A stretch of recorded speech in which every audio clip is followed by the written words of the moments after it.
Good morning students. हम तत्वों का आवर्ती वर्गीकरण पढ़ रहे हैं, जिसमें से हम डोबेराइन का त्रिक, न्यूलैंड्स का अष्टक और मेंडलीफ की आवर्त सारणी पढ़ चुके हैं। त्रिक में उसने 3 त्रिक दिए थे। न्यूलैंड्स का अष्टक सिद्धांत पहले तत्व के गुण 8वें तत्व से मैच करते हैं। मेंडलीफ का तत्वों के जो रासायनिक और भौतिक गुणधर्म किसके, परमाणु भार के आवर्ती फलन है। यानी इन तीनों ने जो नियम दिए थे वो परमाणु भार के आधार पर दिए थे। अब आधुनिक आवर्त सारणी, इसे आधुनिक आवर्त सारणी क्यों कहते हैं? क्योंकि अब ये जो आवर्त सारणी थी वो अभी दी गई है या फिर काफी मॉडर्न आवर्त सारणी है, इसलिए इसे आधुनिक आवर्त सारणी कहते हैं। किसने दी थी, किस वैज्ञानिक ने दी थी? इसे मोजले ने दी थी। कब दी थी? सन 1913 में दी थी। तब दी थी जब काफी तत्वों की खोज हो चुकी थी। और ये देखना, इसमें मेंडलीफ की आवर्त सारणी के काफी ज्यादा, इसने मेंडलीफ की आवर्त सारणी की काफी ज्यादा मदद ली है। तो मैंने कहा था ना, मेंडलीफ की आवर्त सारणी काफी इंपॉर्टेंट है। तो अब देखना क्या क्या होता है। देखो, इसने आवर्त सारणी दी थी, तो इसका आवर्त सारणी को क्या कहते हैं? आधुनिक आवर्त सारणी। और इसके नियम को क्या कहते हैं? आधुनिक आवर्त नियम, या फिर मोजले का आवर्त नियम भी बोलते हैं इसको, या फिर आधुनिक आवर्त नियम भी बोलते हैं। तो इसका नियम क्या था? तत्वों के गुणधर्म परमाणु क्रमांक के आवर्ती फलन होते हैं। यानी जो भी तत्व होते हैं उनके गुणधर्म किसके आवर्ती फलन होते हैं? परमाणु क्रमांक के आधार पे। यानी हम जानते हैं परमाणु क्रमांक, हाइड्रोजन का परमाणु क्रमांक देखो, हाइड्रोजन जो होता है, हाइड्रोजन का परमाणु क्रमांक कितना होता है? 1। हीलियम का परमाणु क्रमांक कितना होता है? 2। तो देखो, ये आवर्त सारणी है, मैंने थोड़ी सी बना रखी है शॉर्ट वाइज, जिसमें देखो हाइड्रोजन को पहले रखा गया है, हीलियम को बाद में रखा गया है। यानी उनके गुणों को किसके आधार पे? परमाणु क्रमांक के आधार पे रखा गया है। तो जैसे जिसका परमाणु क्रमांक 1 है वो आवर्त सारणी में सबसे पहले, जिसका 2 है उसका बाद में, 3 है तो वो उसके बाद में, यानी इस तरह रखा गया है। तो आधुनिक आवर्त सारणी में जो तत्वों के रासायनिक और भौतिक गुण हैं किसके आधार पर हैं? बढ़ते हुए परमाणु क्रमांक के आधार पर रखा गया, या उन्हें बढ़ते हुए परमाणु क्रमांक के आधार पर आवर्त सारणी में स्थान दिया गया है। अगर मान लो कार्बन है, परमाणु क्रमांक कितना है भाई? 6 है, तो ये 5 तत्वों के बाद आएगा, जैसे हाइड्रोजन, हीलियम, लिथियम, बेरिलियम और बोरोन के बाद आया है। तो इस तरह की आवर्त सारणी है। देखो, अब देखो इसमें क्या क्या है। इसमें कितने आवर्त है आधुनिक आवर्त सारणी में? 7 आवर्त हैं। और वर्ग कितने हैं? 18। देखो, कल हमने मेंडलीफ की आवर्त सारणी पढ़ी थी, तो उसमें आवर्त कितने थे? उसमें आवर्त 6, यानी इसने एक आवर्त बढ़ा दिया। वर्ग कितने थे? 8, इसने 18 कर दिया। यानी इसमें थोड़ा सा कंपेरिजन रखना कि इसमें कितने आवर्त थे। कभी कभी ऐसा जाता है कि दोनों की आवर्त सारणी में क्या क्या अंतर थे। तो इसमें इसने आवर्त 7 दिए थे, इसने 6 दिए थे। पहला अंतर, वर्ग 18 थे, इसने वर्ग कितने दिए थे? 8 दिए थे। तो ये मेंडलीफ की आवर्त सारणी। तो 7 आवर्त कहा था। 36 पंक्तियों को इसने भी आवर्त कहा था, इसने भी आवर्त कहा था। ऊर्ध्वाधर पंक्तियों को, 36 पंक्तियां मतलब ये बिछी हुई पंक्ति, ये वाली आवर्त कहलाएगी। यानी ये वाला आवर्त कहलाएगा, ये वाला आवर्त कहलाएगा। और इसकी संख्या कितनी है? 7। गिनो, 1 2 3 4 5 6 7, इस तरह 7 आवर्त हैं। और वर्ग की संख्या इस तरह 18 है। देखो, एस के 2, ये 10, 10 2 12, और ये कितने हो गए? 6। पी के 6 वर्ग होते हैं। तो इस प्रकार ये 18 वर्ग हैं और 7 आवर्त हैं आधुनिक आवर्त सारणी में। अब देखो इसकी विशेषताएं क्या हैं। देखो, फर्स्ट आवर्त जो होता है वो ये होता है, पहला आवर्त ये होगा जिसमें कितने तत्व होते हैं? 1 और 2।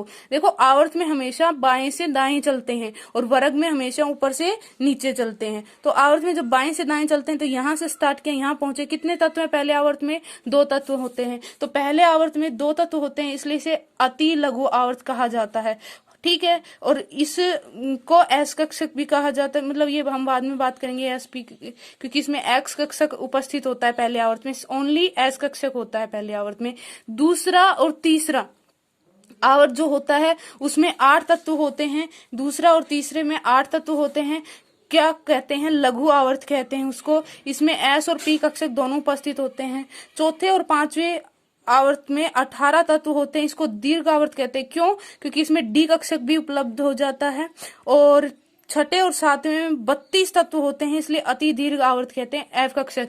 यानी ये कर लो, 2 के जोड़े बनाते हैं, सिर्फ पहले आवर्त को छोड़ देते, क्योंकि 7 आवर्त होते हैं। तो फर्स्ट आवर्त को तो क्या कहेंगे?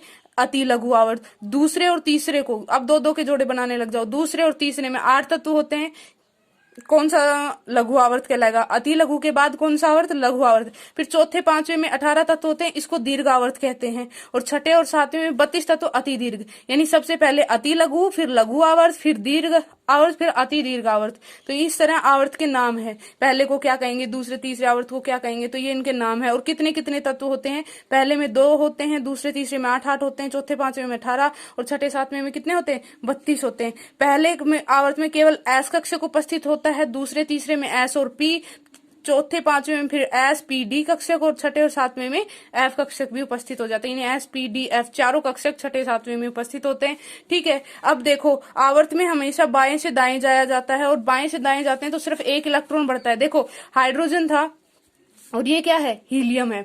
तो हाइड्रोजन से हीलियम तक जाएंगे तो हाइड्रोजन में कितने इलेक्ट्रॉन होते हैं, एक इलेक्ट्रॉन, क्योंकि परमाणु क्रमांक कितना होता है इसका, एक होता है। और हीलियम का परमाणु क्रमांक कितना होता है, 2 होता है।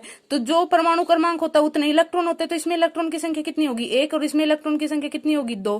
तो क्या होगा, 1 इलेक्ट्रॉन बढ़ता है। और वर्ग में कहां से ऊपर से नीचे चलते हैं, एक कोष यानी एक कक्षा में वृद्धि होती है। देखो वर्ग, देखो इसमें हम यहाँ पे देखते हैं ये होता है वर्ग में, हम कहां चलते हैं, ऊपर से नीचे चलते हैं। तो हाइड्रोजन से कहां आ गए, लिथियम के पास, हाइड्रोजन से लिथियम पर चला गया।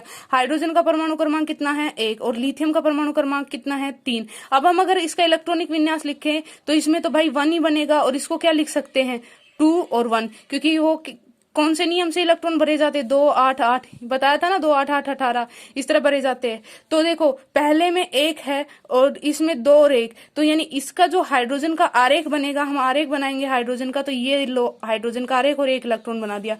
और लिथियम का बनाएंगे तो ये 1 और ये 2, ये यहाँ नाभिक है, 1 इलेक्ट्रॉन 2 इलेक्ट्रॉन, तो यहाँ और 1 इलेक्ट्रॉन बाहर। तो इसका मतलब बाहर तो सिर्फ दोनों में एक ही इलेक्ट्रॉन है, लेकिन यहाँ पे कितने कोष हैं, कितनी कक्षाएं हैं, 1 कक्षा, और यहाँ पे कितनी कक्षाएं हैं, 2 कक्षाएं। इसका मतलब हम जब ऊपर से नीचे चलते हैं तो क्या बढ़ता है, क्लासेस बढ़ती हैं, यानी कक्षा बढ़ती है। यानी आवर्त में चलते हैं दाएं से बाएं तो सिर्फ 1 इलेक्ट्रॉन बढ़ता है, और वर्ग में ऊपर से नीचे चलते हैं तो क्या बढ़ती है, 1 कक्षा बढ़ती है, क्लास बढ़ती है। यानी पहली हाइड्रोजन की पहली कक्षा, लिथियम की दूसरी क्लास में, सोडियम तीसरी क्लास में, पोटेशियम इस तरह चौथी क्लास में, इस तरह की यानी कक्षा बढ़ती है, क्लास बढ़ती है। अब देखो वर्ग के भी नाम हैं। वर्ग 1 और 2 में को एस ब्लॉक तत्व कहते हैं, और इसमें को क्षारीय और क्षारीय मृदा धातु भी कहते हैं। यानी एक्स ब्लॉक तत्वों को क्षारीय या क्षारीय मृदा धातु भी कहते हैं। वर्ग 1 2 को एस ब्लॉक तत्व कहते हैं। आवर्त के भी नाम थे ना, अति लघु, लघु, दीर्घ, अति दीर्घ, इसी तरह वर्ग के भी नाम है। वर्ग 13 से 18 को पी ब्लॉक कहते हैं। 13 से 18 तक यानी 6 होते हैं, यहाँ पे 6 कंटिन्यू वर्ग होते हैं, तो पी ब्लॉक तत्व कहते हैं। इनको निरूपक तत्व या फिर मुख्य तत्व कहा जाता है। वर्ग 3 से 12 डी ब्लॉक होता है, इसको क्या कहते हैं, संक्रमण तत्व। और एफ ब्लॉक नीचे नीचे होता है, जिसे अति संक्रमण तत्व कहते हैं। देखो ये आवर्त सारणी बता रखी है, यानी इसको एक पहले और दूसरे को क्या कहेंगे, इनको कहेंगे एस ब्लॉक तत्व, ठीक है। और इनको कहेंगे, ये वर्ग में 6 कंटिन्यू होते हैं, यानी 13 से 18 तक होते हैं, तो ये जो होते हैं ये पी ब्लॉक तत्व कहलाएंगे। और इनको क्या बोलते हैं, ये देखो इसको क्षारीय मृदा धातु या क्षारीय तत्व कहते हैं। अब ये देखो ये जो है इसको डी ब्लॉक तत्व कहेंगे, जिनको संक्रमण तत्व कहते हैं। और ये कौन सा तत्व, नीचे यानी आवर्त सारणी में नीचे एफ ब्लॉक तत्वों को रखा जाता है। इसमें 14 तत्व होते हैं, जिसको अति संक्रमण तत्व कहते हैं, और पी ब्लॉक तत्वों को निरूपक तत्व कहते हैं। तो इस तरह इनके नाम है, नाम सारे याद कर लेना, क्योंकि इसमें से 1-1 2-2 नंबर के क्वेश्चन बनते हैं। ये पूरी आवर्त सारणी आने के बहुत कम चांसेस होते हैं, मेंडलीव की भी शायद आ जाए, इसके बहुत कम चांसेस होते हैं। तो इसलिए इसमें 1-1 नंबर के सारे क्वेश्चन बनते हैं, छोटे छोटे क्वेश्चन, यानी अति लघु आवर्त किसे कहते हैं, ऊपर से नीचे जाते हैं तो क्या बढ़ता है। तो ये छोटे छोटे क्वेश्चंस हैं जो आगे काम भी आएंगे, तो इसलिए सबको ध्यान से देख लेना। अब देखो परा यूरेनियम तत्व किन्हें कहते हैं, यूरेनियम के बाद आने वाले तत्व को क्या कहते हैं, परा यूरेनियम तत्व कहते हैं। ए ब्लॉक में भी जो प्रथम पंक्ति है उसको लेंथेनाइट नाम से जाना जाता है, क्योंकि ये लेंथेनम के बाद शुरू होता है। द्वितीय पंक्ति को एक्टिनाइट, क्योंकि एक्टिनम के बाद शुरू होता है, तो इनको नाम दिया गया है। प्रथम पंक्ति को, ए ब्लॉक की 2 पंक्तियां ये नीचे होती है ना, पहली पंक्ति को लेंथेनाइट और दूसरी को एक्टिनाइट कहते हैं। एस में अधिकतम 2 इलेक्ट्रॉन रह सकते हैं, पी में अधिकतम 6 इलेक्ट्रॉन, डी में 10 और एफ में 14 तत्व उपस्थित होते हैं, या 14 इलेक्ट्रॉन रह सकते हैं। अधिकतम जो एस कोष्ठ में अधिकतम इलेक्ट्रॉन या तत्व कितने होंगे, 2 तत्व, पी में 6, डी में 10 और एफ में 14। अब देखो एक और चीज दे रखी है कि भाई B S I A S T E और ए टी उप धातु कहलाती है।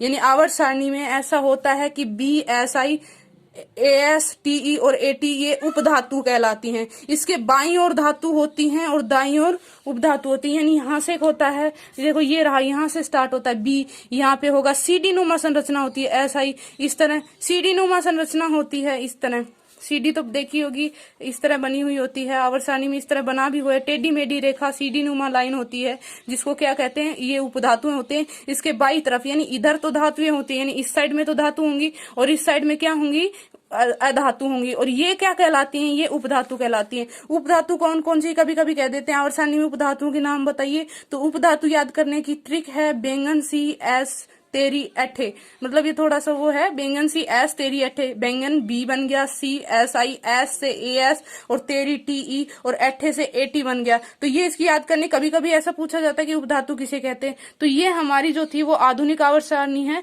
थैंक यू, आज के लिए इतना ही।